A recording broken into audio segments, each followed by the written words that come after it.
Alessio a 15 anni vive con la mamma, OS all'ospedale di Schiavonia, e ha un sogno: ballare nei più grandi teatri d'Europa.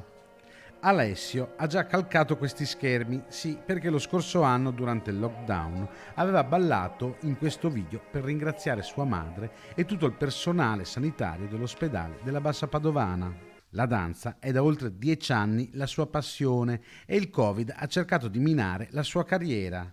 Negli ultimi giorni di febbraio, quando l'ospedale Maria Teresa veniva chiuso e lui costretto alla quarantena, aveva dovuto saltare un provino con la scuola di danza del Bolshoi. Una delusione fortissima che però non ha scalfito la volontà di Alessio, che adesso ha superato il test fisico-tecnico attitudinale e l'esame medico per l'ammissione all'Accademia Teatro alla Scala di Milano. Corona così il sogno di studiare danza classica, interrotto quel 21 febbraio dell'anno scorso, quando proprio a Schiavonia vennero diagnosticati i primi 2 casi di contagio da Covid-19 del Veneto.